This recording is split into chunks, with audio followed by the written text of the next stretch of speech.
Здравствуйте! Сегодня мы рассмотрим понятие избирательных споров с нашей гостьей, с экспертом по избирательному праву Мамытовой Канышай Булутбековной. Канышай Булутбековна, здравствуйте! Здравствуйте. Последние 2 года в нашей стране непрерывно идут избирательные процессы. И в ходе этих избирательных кампаний то и дело возникают всяческого рода споры и конфликты. Скажите, пожалуйста, в чем заключается предмет этих споров и что из себя вообще эти избирательные споры представляют? Если в целом говорить о том, что такое избирательные споры, то и в отечественной науке, и на зарубежной науке существует очень много споров по этому поводу. То есть до сих пор ученые и, в принципе, юристы не определились в понятии, что такое избирательный спор. Одни считают, что это механизм защиты нарушенных прав, другие считают, что это конфликты, которые возникают в связи с назначением, организацией выборов на том или ином этапе избирательного процесса. Третьи полагают, что это отношения охранного характера, и так далее.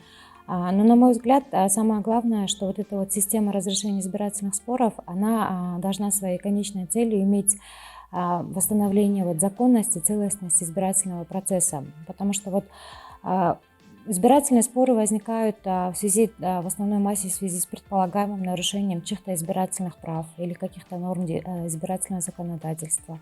И в этой части органы, которые регулируют этот процесс, они могут принимать различного рода решения. То есть они могут корректировать этот процесс, приводить его в соответствие с законодательством, либо в отдельных случаях они могут выполнять и какие-то роли органов, которые применяют санкции, то есть привлечение, допустим, той же самой уголовной ответственности и так далее.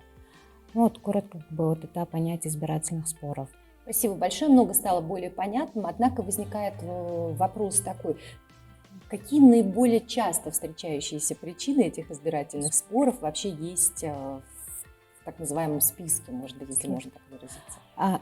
Опять же, причины избирательных споров, они во многом обусловлены особенностями социально-политической ситуации страны, ее историческим развитием. То есть, например, для стран, в которых демократические процессы находятся на стадии развития, становления какого-то, избирательные споры, как правило, возникают в связи с тем, что у населения нет каких-то устоявшихся традиций электорального поведения.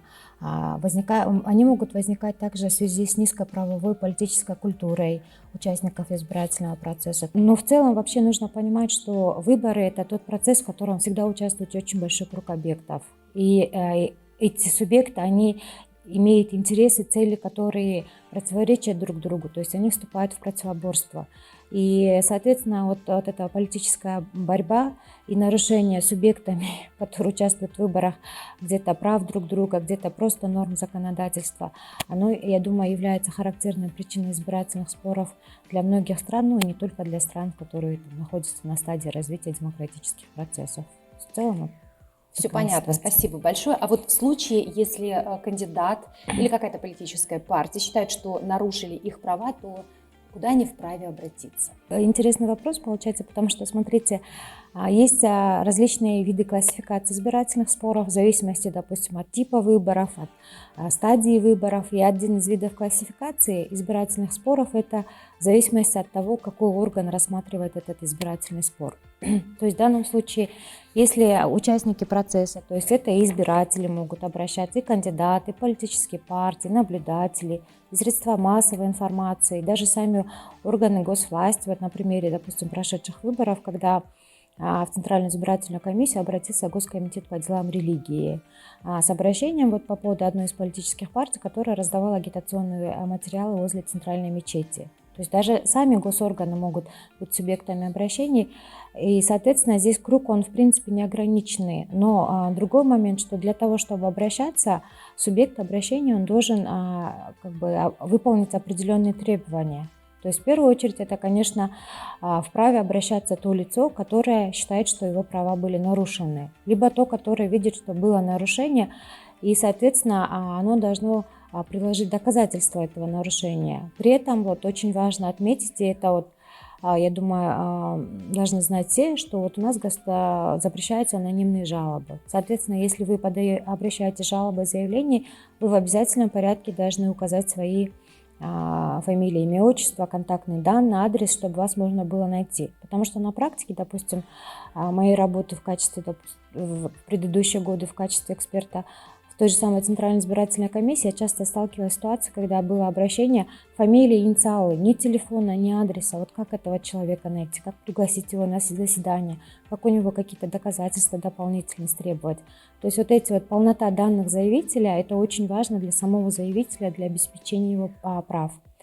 Кроме того, следует также смотреть, чтобы заявители соблюдали установленный законом порядок, срок обращения. То есть если, допустим, партия или кандидат обжалует какое-то решение, либо какое-то действие, то у него 3-дневный срок с того момента, как это решение было принято, либо действие совершено. Ну или 3 дня, как ему стало известно о нарушении его прав.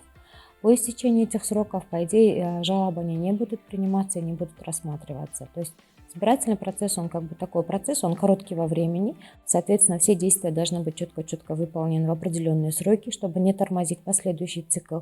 И вот все сроки носят пресекательный характер. Ну что ж, это вполне обоснованно и понятно. Да.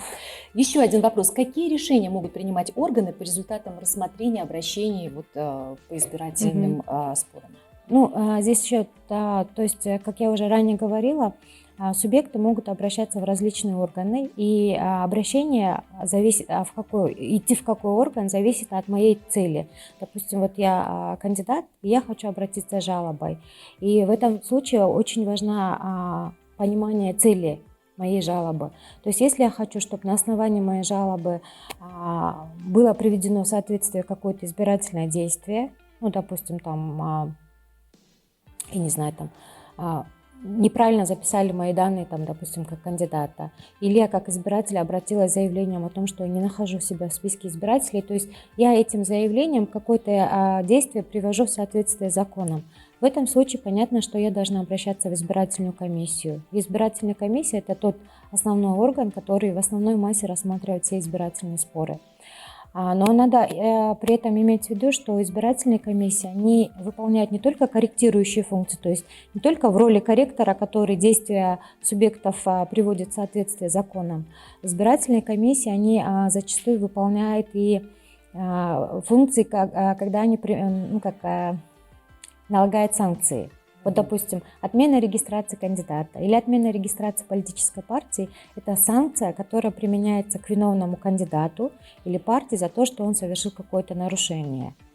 В рамках законодательства избирательные комиссии у нас даже имеют право налагать сейчас уже финансовые штрафы, то есть денежные штрафы. Это тоже относится к компетенции избирательных комиссий. А правоохранительные органы, в свою очередь, обращаемся мы в тех случаях, когда речь идет о привлечении к уголовной ответственности. То есть, допустим, по делам о подкупе, о нарушении тайны голосования, злоупотреблении административным ресурсом. И, соответственно, когда я обращаюсь в тот или иной орган, у него есть определенный круг полномочий по моей жалобе. То есть избирательные комиссии, как я сказала, они могут откорректировать какое-то нарушение, либо применить санкции. Суды в этом случае, они выполняют роль конечной инстанции, в которую, если они согласны с решением избирательной комиссии, я иду обжаловать. И в этом случае суды проверяют только законность и обоснованность принятого Центральной избирательной комиссией решения. А роль правоохранительных органов в данном случае – это проведение расследования и передача дела материала в суд. Ну, если есть доказательства. Если нет, то они, как правило, просто списывают номенклатурные дела, зачастую они это делают. И уже роль суда именно вот по уголовным делам – это установить виновность либо невиновность того или иного лица. Канышай Болотбековна, большое спасибо за то, что вы столь подробным образом и доходчивым образом помогли нам разобраться в понятии избирательных споров. Сегодня с нами в гостях была эксперт по избирательному праву Мамытова Канышай Болотбековна.